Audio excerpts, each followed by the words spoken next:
Welcome to Do Not Disturb. In this episode, we're going to be reading My Girlfriend Talks in Her Sleep.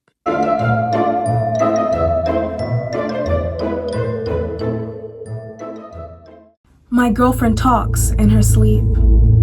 At first, it was cute and hilarious to tell her what she said.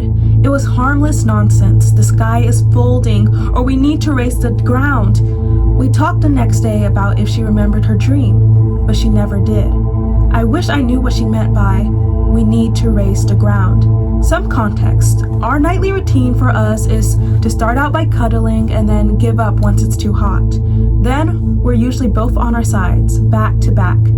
She would fall asleep before I do, and so I would hear the full range of her nightly musings. Honestly, at first I was eager to hear what she said. It was always funny to tell her and our friends what she would say while deep in thrones of REM. But now I'm done. I'd prefer she not talk anymore. How am I going to sleep after what happened last night? Last night, around 11 p.m., she was asleep and I was still up reading. Back to back, I hear her mumble something under her breath. I couldn't quite make out what she said, but I lean over from my book to peek at her face, and she is sleeping soundly. I return to my book, get absorbed back into its pages. At some point, I fall asleep. Next thing I know, I'm woken up by my girlfriend talking at full volume. I open my eyes, and at some point in the night, both of us have turned to lay face to face. My girlfriend's eyes are wide open. She is staring right at me, mere inches from my face. But her eyes are vicious, like she's looking through me. These eyes, man, it's like she was straining to widen them as much as possible. Those are the eyes I fell in love with, and right now, they are scaring the absolute piss out of me. My heart rate skyrockets and clock full adrenaline, I can't say that word, English is not my first language. I throw off the covers and jump out of bed. Looking at her, her eyes follow me like a painting, but still her body stays. For 1 second, I decided that my book light was keeping her awake, and what she had to say was, "Can you please turn that off?" Now, out of bed, looking at her, she's not right. Her body hadn't moved, but her eyes dart from looking at me to looking around the room. I dare to ask her, "Are you all right?" No response. Those eyes look at me when I speak through. They are now deadlocked, looking right into my eyes. Her breathing hadn't changed. That is asleep breathing for sure. That's when, while looking right at me, she says, in a too deep of a voice, "Come back to bed, dearie." My girlfriend has never called me dearie before. We have a pet names, for sure, but they range from pumpkin, baby, to cupcake. Dearie sounds like something my grandmother would call me. I decided I'll get more information before I climb back into bed with a potentially possessed girlfriend. "Are you awake, sweetie?" No response. The eyes dart from me to the wall, to the door, and then to the ceiling. I'm about to nope out of this room when her wide awake, open eyes rolled back of her head. The white from those eyes stands out in dim radiance of the book light. No pupils in sight. She insists, "Of course I'm awake. Come back to bed." With a subtle tap of the fingers on the comforter. Looking at her fingers now, I'm starting to come around. She's never sleepwalked before. Surely she is awake now if she's moving her hands. But looking at her fingers, it is as though she's pretending to have control. Oh, that gave me chills. She's pretending? What do you mean she's pretending to have control? I don't like where that's going. Pretending to have control. This, honestly, before we get back into the story, this reminds me of a story when I used to, okay, so I don't have sleepovers anymore, not really, only like when it's absolutely dire to the situation that a person sleeps over at my house, but I don't have sleepovers anymore. And part of the reason why is because I generally don't know what I do when I sleep. Because I wake up so much in the middle of the night where it's just like, I never know. I used to suffer from sleep paralysis, but apparently I used to suffer from sleepwalking too, according to my ex-best friend. She was sleeping over at my house one time, and apparently in the middle of the night, I get up, I walk over to her side, and I just stare at her. And I don't say anything, I just look at her. And to me, I'm like, are you sure that was me? Because I have never slept walked before. That was never a thing of my life. Like, I am not a sleepwalker. Like, sure, I have sleep problems, but sleep talking, sleepwalking, that's not one of them, babe. That's not one of them. So when she told me that, I was like, are you sure you're not lying, or are you sure I'm not possessed?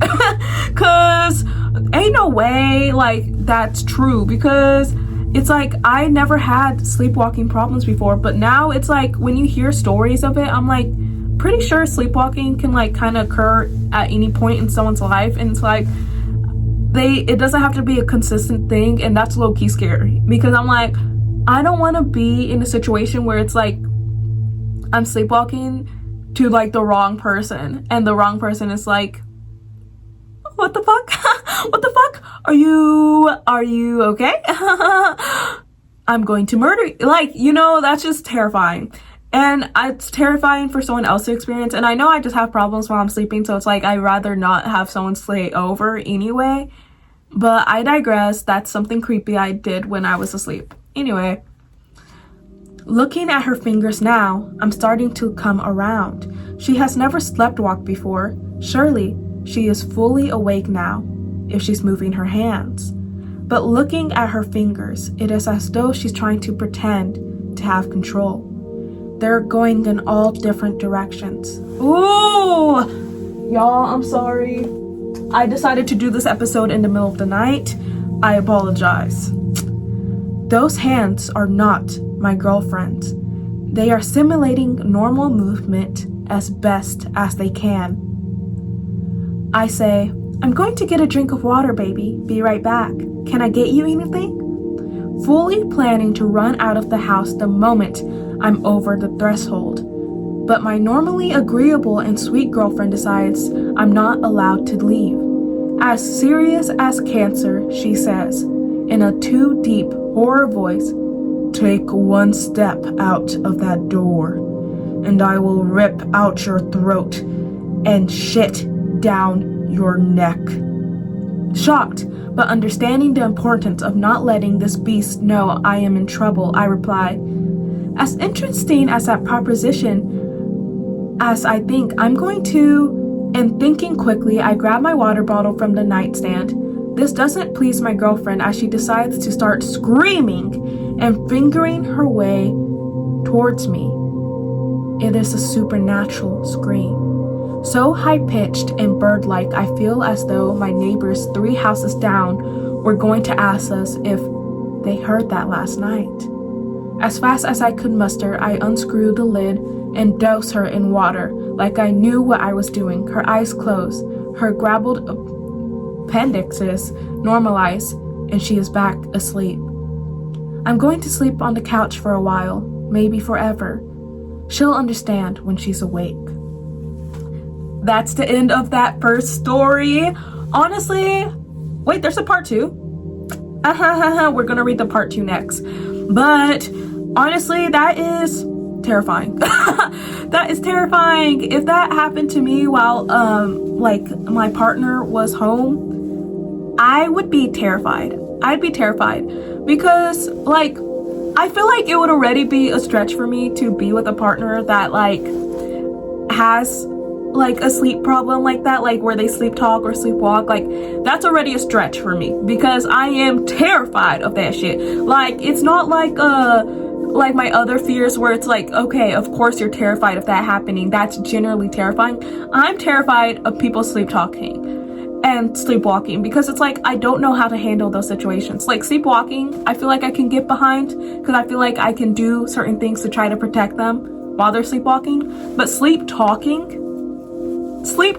and sleepwalking, two different things. And sleep talking is more terrifying than sleepwalking, in my opinion, because sleep talking means you're just saying stuff, and I don't know why you're saying those things. Like, I don't know what's coming. Maybe I need to do a deep dive on sleep stuff, because it's like I feel like we just don't know enough information about sleep for me to be like sleep talking is normal, because to me it's not. Sleep talking is not a normal thing, in my opinion. It's terrifying, and I just don't think that I could mentally handle someone sleep talking in their sleep while I'm trying to get a good night's rest. It's just like, that's insane. That's insane. I'm lucky that I have not had to experience that, and neither are any of my partners. Well, let's read these first comments before we get into part 2. Sounds like your girlfriend might be possessed by Duke. I'm not gonna lie, I'm seeing a lot of words that I just don't know. I'm not gonna lie, I'm just seeing a lot of words I don't know. Maybe it's because it's 5 years ago and like the grammar wasn't like top tier, but also I can't read that great, so I apologize. Take one step out that door and I'll rip out your throat and shit down your neck. Yeah, sure seems like something Duke would say. Who is Duke? Who's Duke Nukem? Duke Nukem. I don't know who that is. Anyway, someone said, holy moly, that was good. Whoa, I thought my girl's night terrors were bad. Lol, this is awesome. Great job. It's most like, oh, just put her in some rice.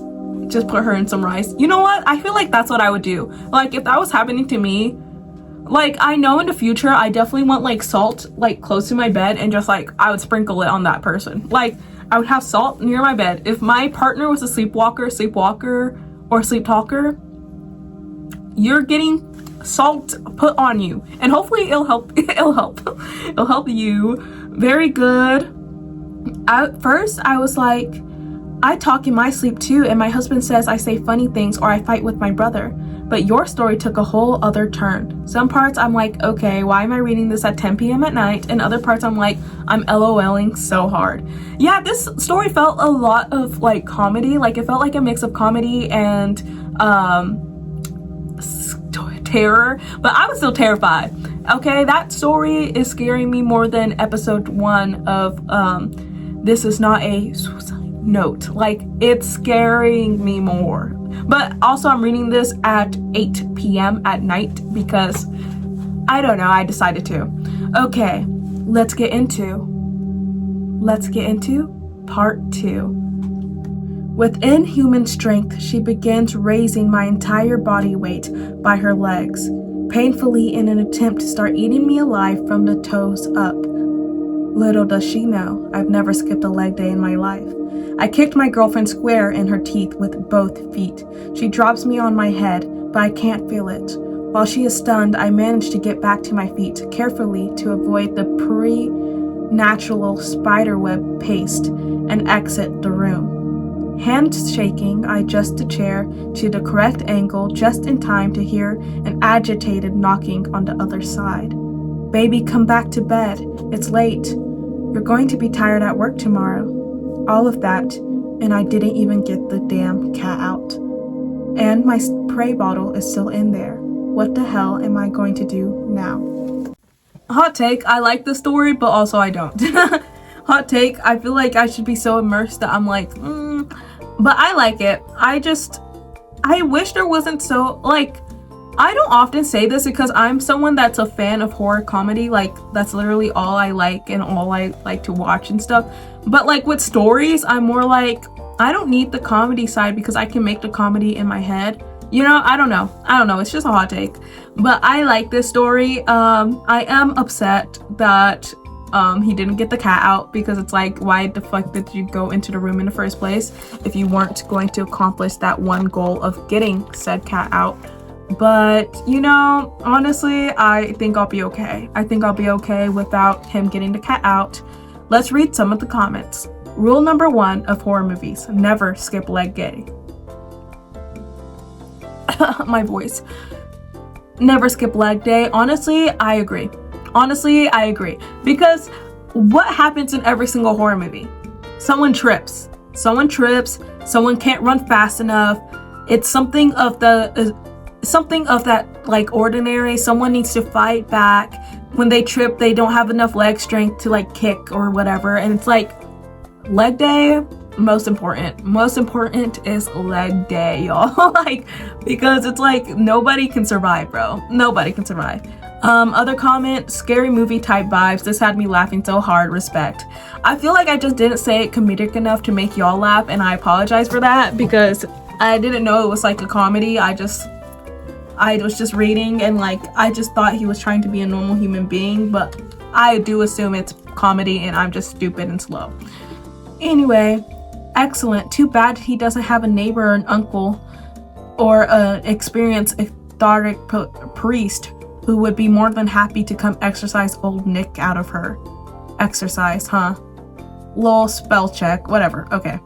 Get a bucket, flood the house / flat. Grab a Catholic priest. Good luck, OP. I think you and your girlfriend should consider couples counseling. What if this is just the 3-month rule? What if this literally is just a 3-month rule and his girlfriend just randomly went crazy? It's not even like a demon, it's just his girlfriend. It's just the girlfriend's true colors. Like, it's like 3 months and suddenly everything goes to dog shit, okay? I've only been in one relationship, okay? One actual full, like, one actual relationship. That's all, guys, okay? And let me explain the 3-month rule and why this is probably accurate, okay?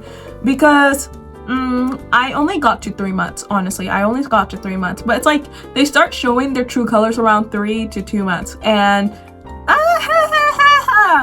tell me why I was just discovering the most outrageous, like, I'm not someone to leave someone out of like because they have a mental illness or something, but how do you have so many issues that I just didn't know about? Like, how do you have like a fucking Avengers amount of issues that I just didn't fucking know about, and randomly at like 2-3 months I find out? It's like, that's fucking outrageous. That's not when I should be finding out that information. Honestly, some of it should have been disclosed the moment we decided to date. And then the rest, it's like, okay, yeah, that's a natural thing to like kind of start figuring out. I shouldn't be figuring that out because you didn't take a pills one day or something. Like, that's not how I should be figuring out. I should be figuring out because you naturally told me. Anyway, it's like, oh, they randomly become like demonic that one day and they like randomly become like the most insane fucking human being. What if it's just the 3-month rule? Like, they live together, maybe they just rushed into the relationship. I know I did. And it's like, maybe y'all were just dating too soon. It's time to call it quits. It's okay. Like, 3 months is when you like see if you can handle the other person, honestly. And you know, it's okay for the answer to be no. It's okay for the answer to be absolutely freaking not. I am not dating that person. I'm not going to handle that person. I don't want that person. That's okay. That's okay. My girlfriend talks in her sleep, part 2. My hands tremble over the keyboard and I may have a concussion. That was scary. The way my light shut off, the way my light was like, no. We might have this lighting for the rest of the video. I'm not gonna lie, guys. I apologize. Deal with it, I guess. My hands tremble over the keyboard. I may have a concussion, so please forgive me. Oh my gosh, I can't read, okay? My hands tremble over the keyboard and I may have a concussion, so please forgive any typos or briefly of my update. It is morning after my typically amenable and kind-hearted girlfriend's body was possessed in sleep by some malicious entity. I've been distant this morning, so she knows something is amiss. But obviously, still reeling from the experience, I can't tell her yet that she tried to rip out my throat and shit down my neck. You understand. I'm tired. Obviously, I didn't sleep last night, but I did stay up most of the night with all the lights on furiously, clutching my water bottle in the living room. The demonic beast inside of my girlfriend managed to creep its way back into control. Sometime soon after I exited the room and pinned it closed with the dining room chair, given her eye movements and the activation delay. My theory is that the beast is allowed to control during REM. I don't know what REM is. Is that bad? Is that like a bad thing that I don't know what REM is? I'm not sure what you're actually talking about, sir. And not in like some bad way where it's like, oh my gosh, REM, I just don't know what that is. Maybe I guess it's sleep talking. I'm just gonna start saying her during her like sleep because I don't know what that means. But what do I know?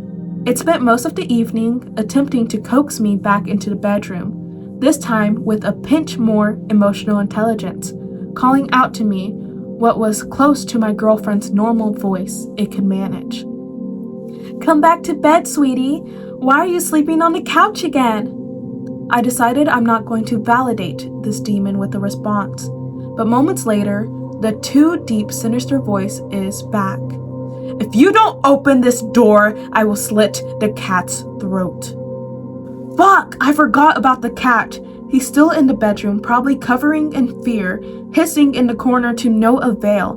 My guess is that cat is already dead, but what can I do?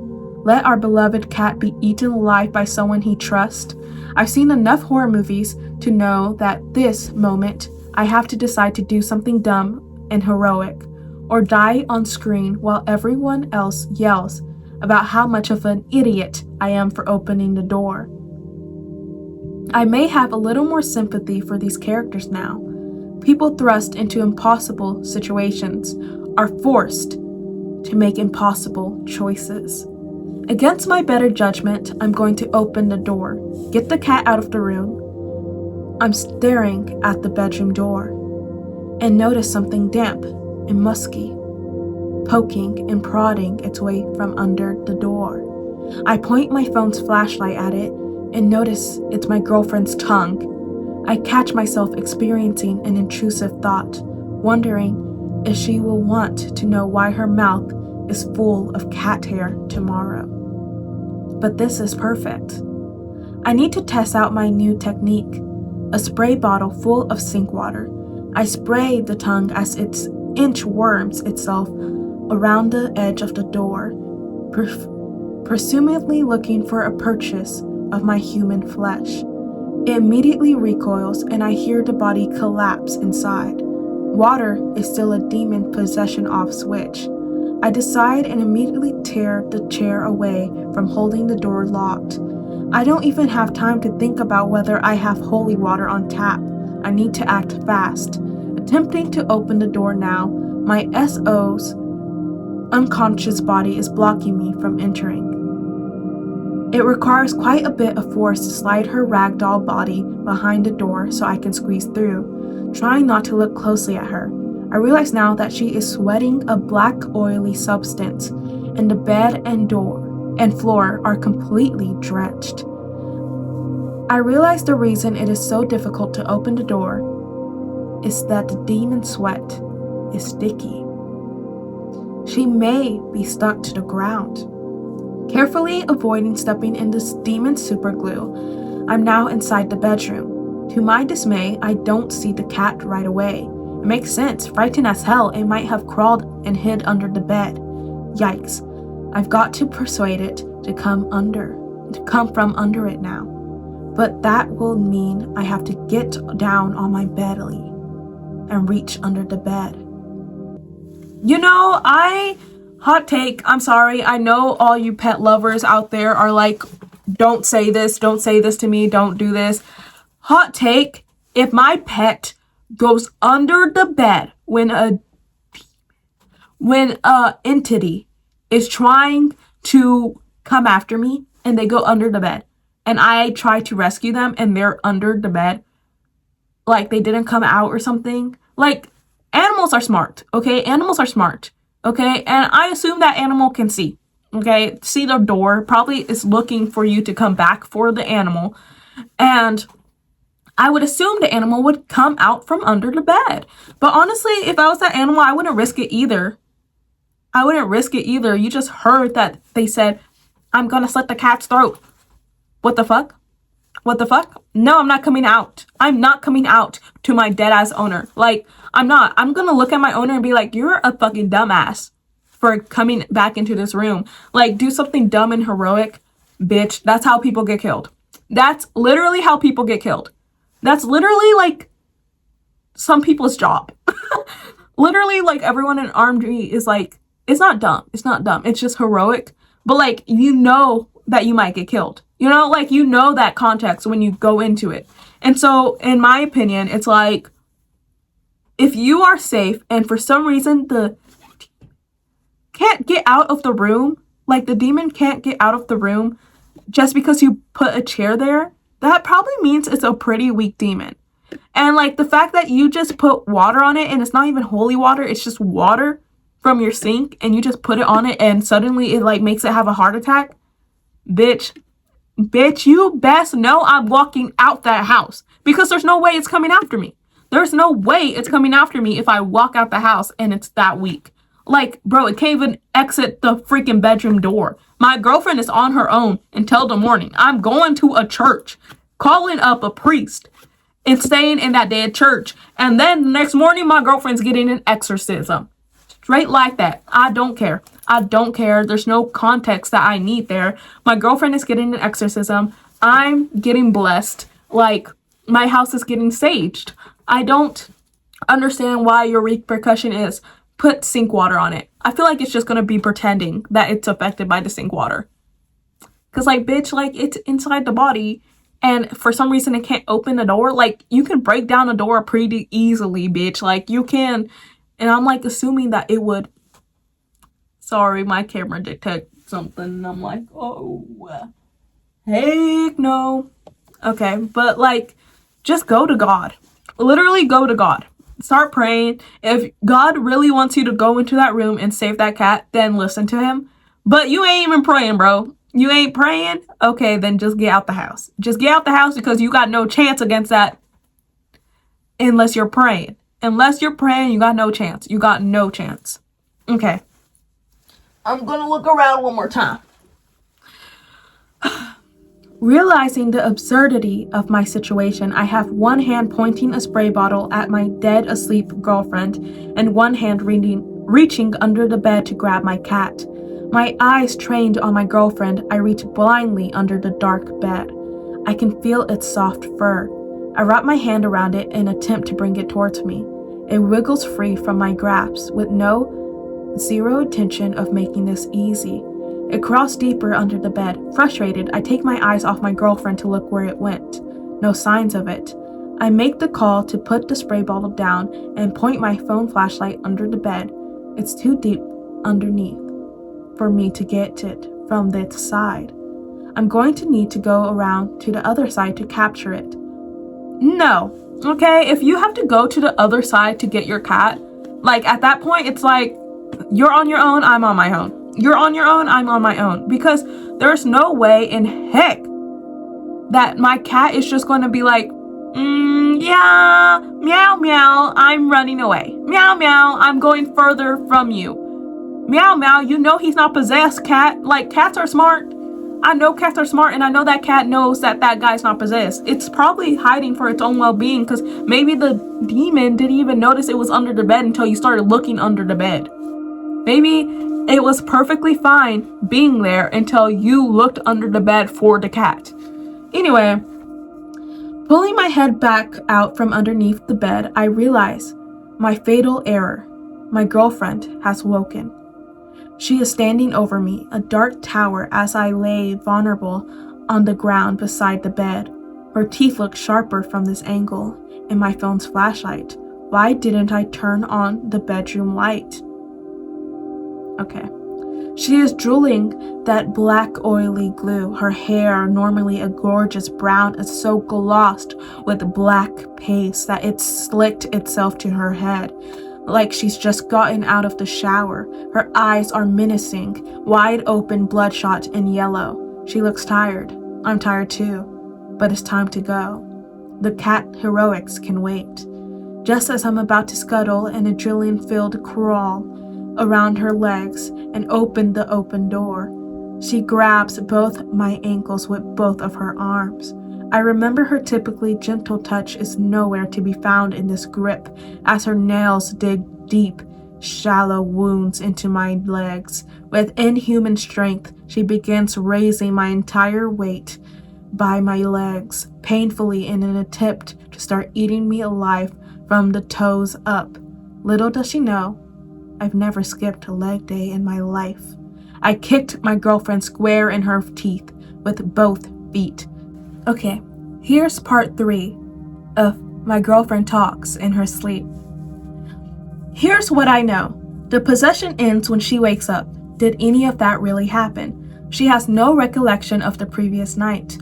Water disables, but only momentarily, like 2 to 3 minutes. The black Oz that she drools and sweats while possessed evaporates. The bed and floor were wet this morning from the water I sprayed. The rest had all disappeared by the time I checked. The cat is fine. I need help.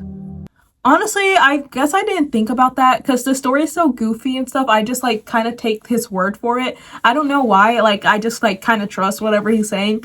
But honestly, like what if it's just a mental illness thing like the last episode? Like he just has a brain tumor or something that's actually because like I feel like someone sleep talking is a very easily like way for your brain to automatically think of something paranormal or supernatural and connect it to something like that, where it's not super out of the ordinary for you to be like, yes, you're a scary human being, you're supernatural, you're paranormal. You know, like I feel like that's a natural assumption there. But you know what? We'll just continue. She's taking work calls from the other room. I'm doing my best to focus on my own work, but my mind drifts from my laptop screen. I can't focus. Agreeing to myself that I won't get anything worthwhile done today, I give up and start thinking about next steps.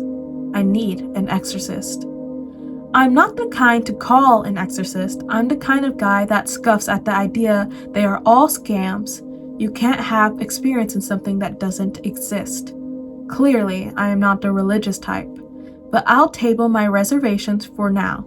I am not going to go through all of that on my own again. Feeling totally out of my element, but unwilling to call a church, I found an exorcist on Craigslist. Bitch, I feel like you just fucked up. Because, like, what if it just makes it worse? Just leave. Like, do you love your girlfriend that bad? I'm sorry. People actually are in love. People are in love and would do anything for their partner. Yes. But I'm out of that bitch.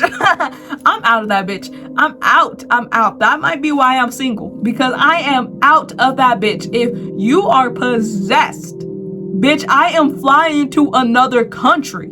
There is no, like, what if or there. Like, if someone is said possessed, okay, and you are my spouse, you are my partner, I'm leaving. I will call a church for you. I will call an exorcist, and they're dealing with that on their fucking own. I am not coming back until I know that demon is out of my damn house, okay? And, like, my family members may be a little different. Maybe.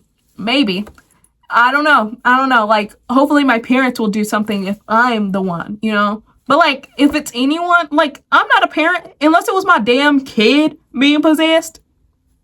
I'm out that bitch. I'm out. I'm running across the freaking country because there is no way in heck I am staying there to be possessed. There's no way. Price. I found an exorcist on Craigslist. Price is no object. Let's get this thing out of my girlfriend. He says he'll come over tonight. He messages me and says it's the utmost importance that my girlfriend waking body does not find out what we are going to do. If she finds out and is not able to fall asleep, no refunds. How much more could I expect from a Craigslist exorcist? I am certainly not thrilled with the idea of a stranger knowing my address, but I am not backing out now. As you can imagine, this is the slowest slog of a day I have experienced in my life. I am anxious. I feel physically sick. I jump at everything my girlfriend says. I can't look her in the eyes without imagining the eerie yellow thing behind them. Around lunchtime, I hear her humming happily in the kitchen. She really has no idea, does she? A profound sense of certain death washes over me as I watch her wield a knife to cut vegetables. Finally, the workday is over. My acting this evening was on peer with an Emmy Oscar winner.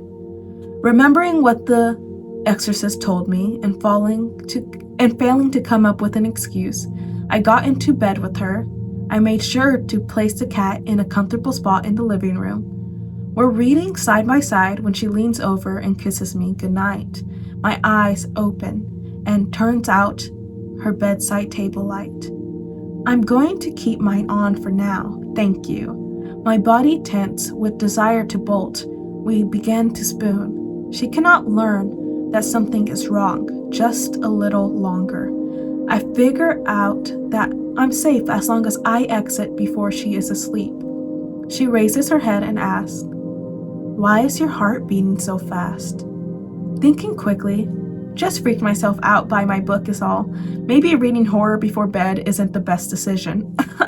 Ironic. That's ironic. I'm totally not reading horror right before I go to bed, and it's about sleep. And I already have sleep problems and have to take a bunch of melatonin. That's totally not what's happening here. Okay. Thankfully, she laughs at my obsession for macabre and returns her head to the pillow. I count down from 3 minutes. That 180 Mississippis. She must have been close to sleep because she didn't protest when I got up. I installed a chair as my lock and wait. "Where are you, Pumpkin? Can't sleep?" This is so close to my girlfriend's voice, I'm certain I made the whole thing up. I'll play it safe, I decide, and not respond. Again, "It's cold without you, baby. Come back to bed." I'm sure it's cold as hell, wherever that thing is from. I'm not opening the door. "There's someone coming up the driveway. It's late. Don't let them in." Oh, hell no. I want to know where how their house is positioned, because the fact that it knows someone is coming up the drive, I only know when someone is entering or exiting the garage. That's it. Because I can hear everything from well, I'm not gonna lie, I can kind of tell everything. I can tell from the garage, I can tell the front door noises. My room is very thin, so I can hear everything outside of my room. I can hear every little thing, no matter what it is. I can hear conversations, I can hear. Anyway, I'm just that would freak me the freak out if someone was "There's someone coming up the driveway. It's late. Don't let them in." How do you know they're there? How do you know someone is coming up the driveway? That's crazy. I stand up to answer the front door. Outside in the dim front door light is a tall man clad in a traditional priest garb. He looks like Ethan Hawke from that movie, First Reformed, but clearly with a body covered in tattoos as evidenced by the ink skin poking out from underneath his cuffs. Pretty much exactly what you expect from a Craigslist exorcist. There's not much time to introduce ourselves as we hear an alarming scrape come from the bedroom. I take this moment to read the priest's face and check if he's actually experienced with this. He seems to at least be brave, his face giving no indication that he is wearing a costume for a quick buck. Outside the bedroom door, now is a hushed tones he begins to explain what he is going to do, brandishing a Bible and a small jar of holy water. I decide not to explain that the sink water works fine. We're about to open the door, hands on the chair, I hear scraping again. This time, I realize the sound was never coming from the bedroom. It came from the living room. To my left, I hear the stranger breathe out slowly. The cat. The cat has been watching us this whole time. Its normally green eyes now bloodshot and yellow. No pupils in sight, poking out from around the corner. Black paste drooling from its apt mouth, leaving a snail trail of fluid behind it as it stalks out into the open. It attempts to hiss while making eye contact with the priest, but all that comes out is bubbling gruggle as more fluid leaks onto the hardwood floor. Are the cat's legs longer than usual? It looked like it's grown 5 inches in height, typically sitting around ankle level, but right now could stand as high as my knees. I cursed quietly to myself. How could I be so stupid? Of course the cat managed to get itself possessed. It spent the whole night in the bedroom, presumably mopping up the vicious black oil, wet food, with its mouth. New plan. Cat first. I shit you not. The cat fucking talks. It opens. Its mouth doesn't move from its totally agrap resting position, but the voice comes out of its mouth. It's too deep nightmare voice I'm all too familiar with. I told you not to let him in. Just then, my girlfriend decides she needs my attention again. A consistent raping of knuckles on the door. Let me out, let me out, let me out! I'm triangling the situation in my mind when I realized the moment I took my eyes off the cat, it rocketed itself, climbed the priest's tall body, wrapped its long legs around his neck, and constricts himself like a snake. It manages dual eye contact with me as I look in horror. The priest drops his Bible and holy water on the ground, attempting to tear the cat's octopus-like legs from his neck. He succeeds momentarily and cites what I assume is a Bible verse. The cat puts a stop to this with a quick navigation of its tail deep down into the priest's throat. Coughing hysteric, he can't manage to escape its impossible grip, claws digging bloody fingers into his neck. My turn as I grab the holy water from the ground and grapple with the cat's jaw, pouring the contents of the jar in its lime-obstructed throat. Immediately, the cat falls to the ground like a corpse. Legs splayed in every direction, it lays on the ground, defeated for now. Once the cat is safely inside, it travels carrier, the priest, and I share a grim look. I ask him if it's dealt with this kind of thing before. Rubbing his neck, he says, "Of course, 1,000 times." It takes a great deal of conviction for me not to physically roll my eyes. Glad to have you around then.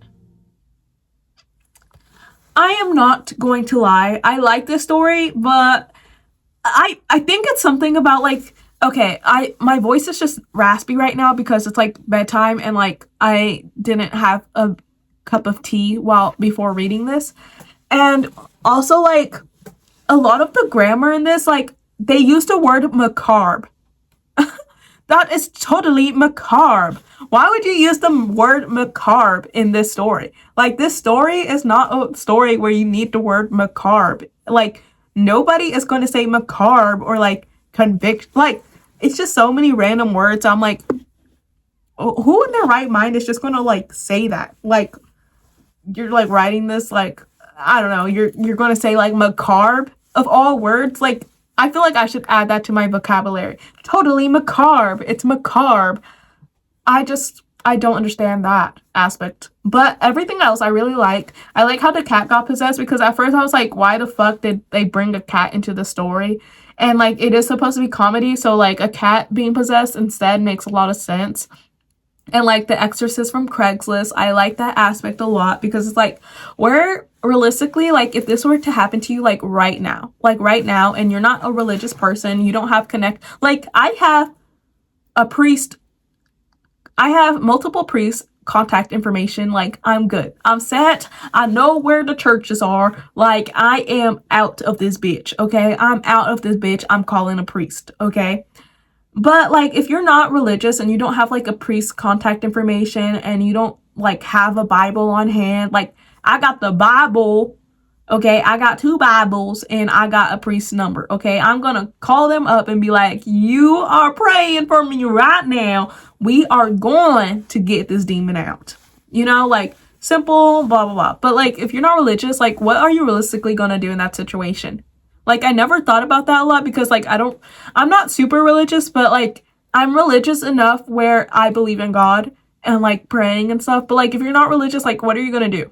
Like, I don't know how you defeat that. Like, you don't, like, no holy water, no nothing. Like, yeah, you're gonna go to Craigslist and be like, can you come be an exorcist? Like, be the exorcist that I need.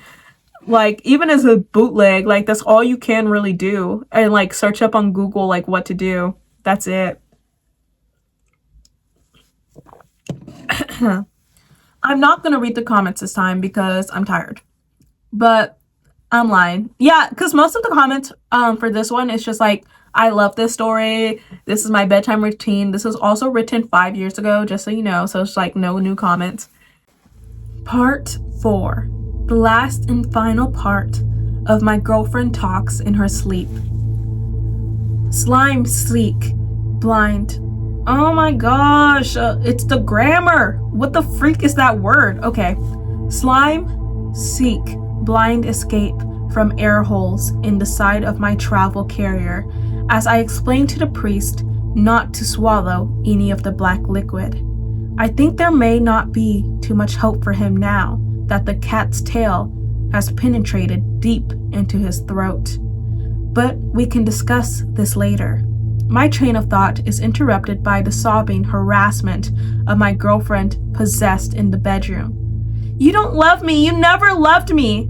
The doorknob shakes with a dreadful force.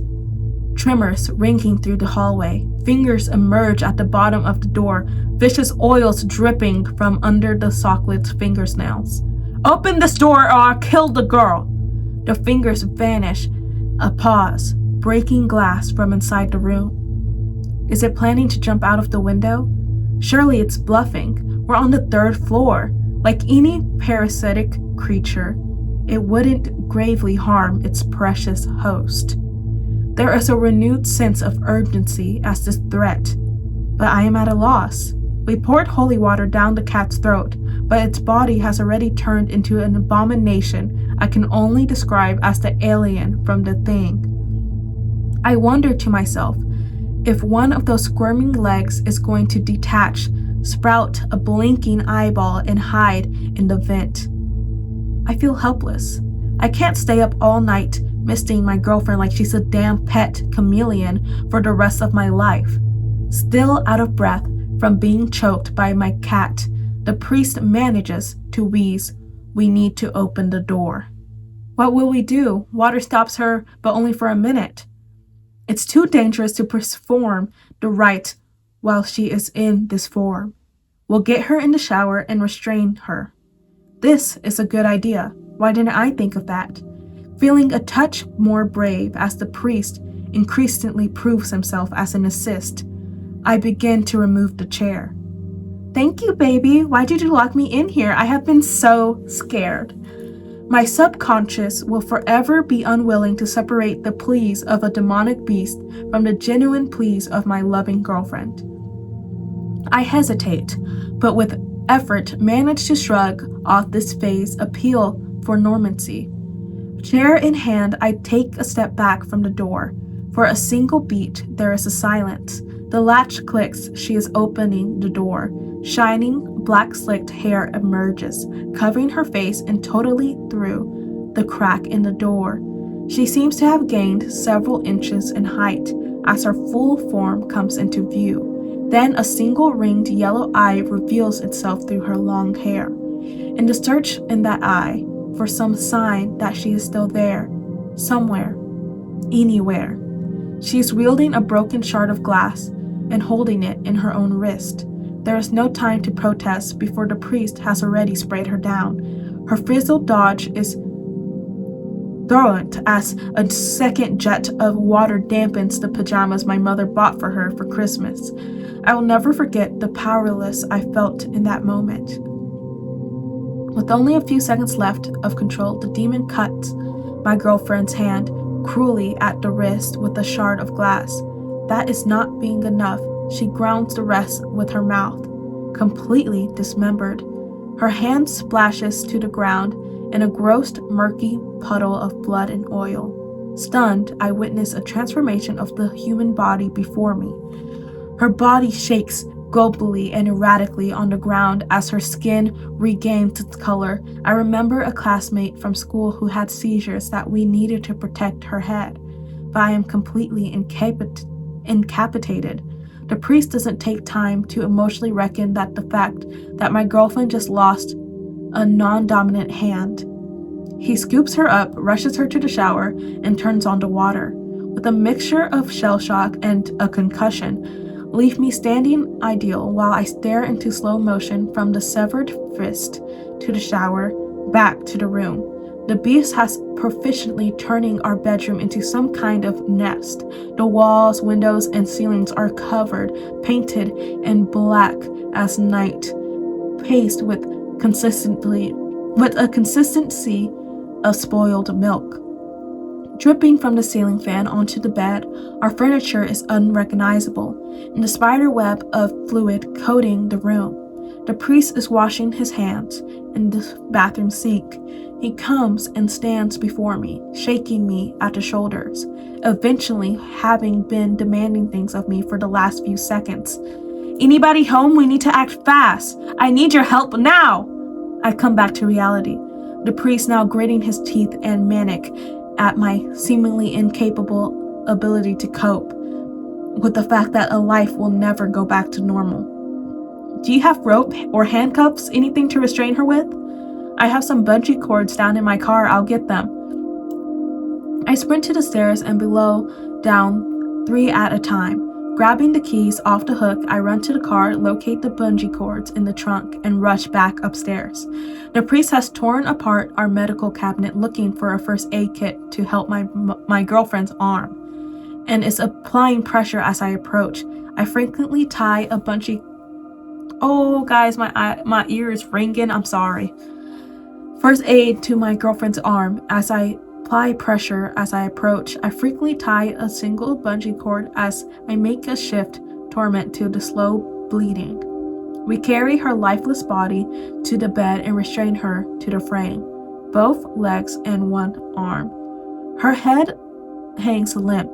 I wonder how long it was before she turns back into that monster.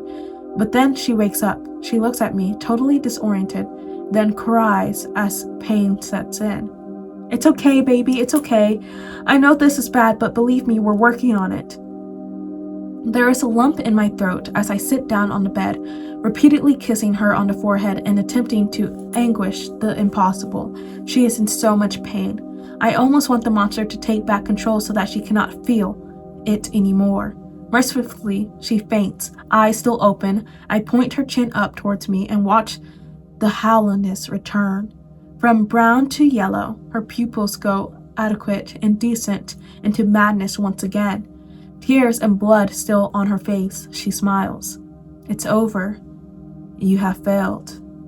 Amen. That's too familiar deep voice through a sinister grin. How is it winning in the eyes of this creature? It is restrained more so than before. I know something we don't. It knows something we don't. Something moves in my other vision, peripheral vision. It is my girlfriend's severed hand, fingers padding across the floor like a spider. A trail of sludge follows it as it reaches its destination, the spray bottle. It senses that we have seen it, its form turning to look at us with no ability to see. The hand leaps, tackling the spray bottle and tumbling towards awkwardly down the stairs. I am speechless. We have to go after it. We can't let it go outside the house. Violent threshing from the bedroom. The priest. The knots are holding. You go after the hand. I will perform the rites. Running down the stairs, I hear distant murmuring of the ritual. Lord above, Redeemer of the world, have mercy on us. It's just a hand. It couldn't have gone far. It could have let the cat out. It could be worse. It could be worse. I turn on the lights as I go. It's on the first floor. I tiptoe over the black slime, extra cautious as to not get any on me. I'm reminded of the time my pet snake escaped and my girlfriend and I spent an entire afternoon looking for it. But looking for a snake isn't the same as looking for a cat. Cats can get underneath and above objects. Snakes can get inside objects. A hand could be anywhere, in between the couch cushions, inside the laundry machines. It could already be outside. I have it cornered, but it's behind the refrigerator. I act like I haven't noticed the trail of slime leading right there, and walk casually as possible to the cabinet to fill a glass of water. My weapon is ready. I walk inside of the refrigerator and peek behind it. Nothing. Suddenly, a silhouette covers the kitchen light, pouncing like an insect.